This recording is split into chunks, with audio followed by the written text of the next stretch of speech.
ঠাকুর মা স্বামীজির শ্রীচরণে ভক্তিপূর্ণ প্রণাম জানিয়ে আজকের নিবেদন গিরিশচন্দ্র ঘোষ স্বামী গম্ভীরানন্দ পর্ব 2। ভাবী জীবনের জন্য গিরিশ যখন গড়িয়া উঠিতেছেন তখন তাহার 14 বৎসর বয়ক্রমকালে পিতা নীলকমল অকস্মাৎ পরলোক গমন করিলেন। কৈশোর ও যৌবনের সন্ধিক্ষণে গিরিশ তখন স্বাধীন। পিতার দূরদৃষ্টির ফলে এবং জ্যেষ্ঠা ভগিনী কৃষ্ণকিশোরীর যত্নে বিষয় সম্পত্তি রক্ষা পাইলেও গিরিশকে রক্ষা করা ভগিনীর সাধ্যায়ত্ত ছিল না। ভ্রাতার অবস্থা দেখিয়া বুদ্ধিমতী কৃষ্ণকিশোরী পিতৃবিয়োগের 1 বৎসর পরে নবীনচন্দ্র সরকারের কন্যা শ্রীমতী প্রমোদিনীর সহিত তাহার পরিণয় ঘটাইলেন। নবীনবাবু গিরিশের পিতৃবন্ধু এবং বিচক্ষণ ভদ্র সন্তান। তিনি অ্যাটকিনসন টিলটন কোম্পানির বুককিপার ছিলেন। দিদি ভাবিলেন ইহার সাহায্যে গিরিশকে শাসনে রাখিতে পারিবেন। ফল কিন্তু বেশি কিছুই হইল না। পিতার মৃত্যুতে গিরিশের বিদ্যালয়ের পাঠ কিছুদিন বন্ধ রহিল। পরে পুনর্বার অধ্যয়ন আরম্ভ হইলে তিনি পূর্বেরই ন্যায় বিদ্যালয় বদলাইতে লাগিলেন। অবশেষে 1862 খ্রিস্টাব্দে পাইকপাড়া সরকারি সাহায্যপ্রাপ্ত বিদ্যালয় হইতে প্রবেশিকা পরীক্ষা দিয়া অকৃতকার্য হইলেন। বিদ্যালয়ের সহিত সমস্ত সম্বন্ধ এখানেই শেষ হইল। তবে পূর্বাভ্যাস অনুসারী স্বগৃহে সাহিত্যচর্চা চলিতে লাগিল। তখন ইংরেজি শিক্ষার সর্বাধিক আদর।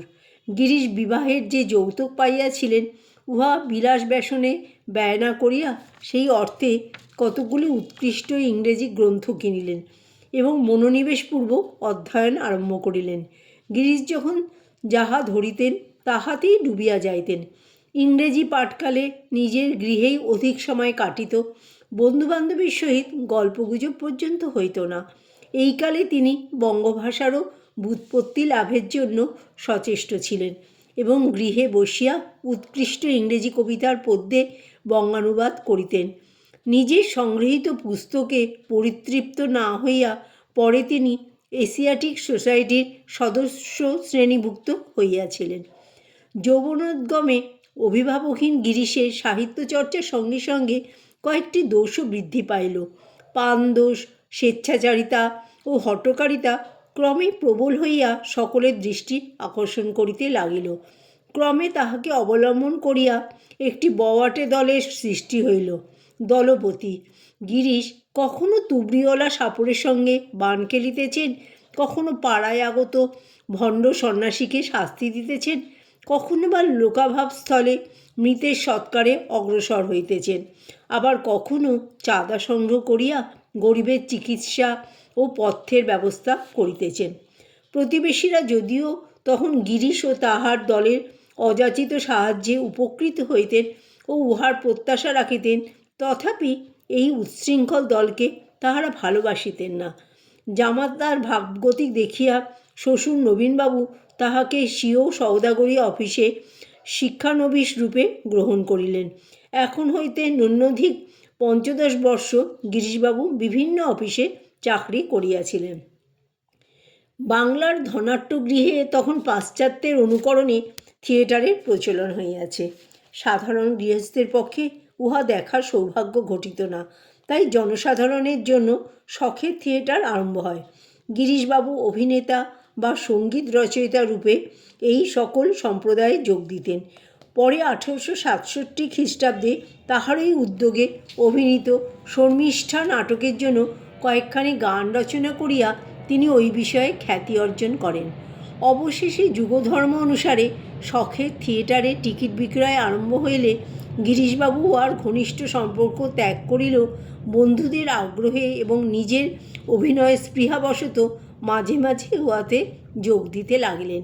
কালক্রমে থিয়েটারে বারাঙ্গনার আবির্ভাব হইল এবং শখের দল পেশাদারী সম্প্রদায়ে পরিণত হইল। এই উভয় পরিবর্তনের জন্য গিরিশ দায়ী না হইল ইহাও সত্য যে বাংলার থিয়েটারে পূর্ণ পরিণত অবস্থার তিনিই অধ্যক্ষ। অভিনেতা, নাট্যাচার্য ও নাট্যকার হিসাবে বিভিন্ন সময়ে বিভিন্ন নাট্য সম্প্রদায়ের পরিচালনভার গ্রহণপূর্বক বঙ্গীয় নাট্যালয়ের শীর্ষস্থানে অধিষ্ঠিত হইলেন এবং উহার ভবিষ্যৎ নিয়ন্ত্রণ করিতে লাগিলেন। থিয়েটারে প্রথম দীনবন্ধু ও মাইকেল প্রভৃতির নাটক অভিনীত হইত, অথবা বঙ্কিমচন্দ্রের উপন্যাস কিংবা নবীনচন্দ্রের কাব্যকে নাট্য আকারে রূপান্তরিত করা হইত। গিরিশবাবু প্রথমত সঙ্গীত রচনা, উপাসনাদিকে রঙ্গমঞ্চের উপযোগী করা এবং স্বয়ং অভিনয় করাতেই তৎপর ছিলেন। পরে রঙ্গ অমদিদের ক্রমবর্ধমান আগ্রহ মিটাইবার জন্য মৌলিক নাট্য রচনায়ও অগ্রসর হইলেন। তিনি তখনও সওদাগরি অফিসে চাকরি করিতেন বলিয়া অর্থের জন্য অভিনয়ের উপর নির্ভর করিতে হইত না।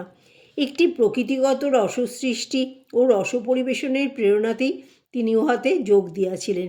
তাই দেখিতে পাই, কৃষ্ণকুমারী অভিনয়ে ভীমসিংহের ভূমিকায় অবতীর্ণ হইয়া তিনি যখন শ্রোতৃমণ্ডলীকে মুগ্ধ করেন এবং উহার পুরস্কারস্বরূপ নাটোরের মহারাজের নিকট হইতে রাজবেশ ও তরবারি প্রাপ্ত হন, তখন তিনি উহা অকস্মাৎ না করিয়া থিয়েটার সম্প্রদায়কেই দান করেন।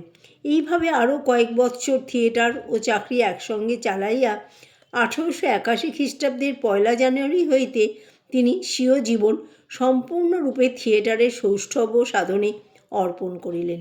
ওই দিন তিনি প্রতাপচাঁদ জহুরির অনুরোধে মাসিক 100 টাকা বেতনে তাহার থিয়েটারের ম্যানেজার হইলেন। অতঃপর অনেক স্থানেই তিনি অধ্যক্ষতা করিয়াছেন। যখন যেখানে যাইতেন সেখানেই তিনি হইতেন নূতন থিয়েটারের অপ্রতিদ্বন্দ্বী নেতা ও প্রাণ। সুতরাং তাহাকে পাইবার জন্য সকল সম্প্রদায়ই লালায়িত থাকিত। অথচ নির্লোভ গিরিশবাবু নিজ দোষে কোনো সম্প্রদায় ত্যাগ করিতেন না বা কাহারও সহিত বিবাদ করিতেন না। সকলেই ছিলেন তাহার বন্ধু। আবার সর্বক্ষেত্রেই তাহার নিষ্প্রিয়তা সকলেরই চিত্তাকর্ষণ করিত। অমৃতলাল প্রভৃতি বন্ধুরা যখন তাহারই উৎসাহে স্টার থিয়েটারের স্বত্বাধিকারী হইয়া উহার গৃহনির্মাণে তৎপর, তখন এমআরএন থিয়েটারের প্রতিষ্ঠাতা গোপাললাল শীল গিরিশবাবুকে বলিলেন যে তিনি যদি 20,000 টাকা বোনাস ও 350 টাকা মাসিক বেতন লইয়া এমআরএনের অধ্যক্ষ না হন, তবে শীল মহাশয় স্টারের সর্বনাশ করিবেন। এই সংকটে পড়িয়া গিরিশবাবু স্বীয় বোনাস হইতে 16,000 টাকা স্টারের জন্য দান করিয়া এমআরএনের পরিচালনভার লইলেন। পরে তিনি পুনর্বার স্টারে ফিরিয়া আসেন।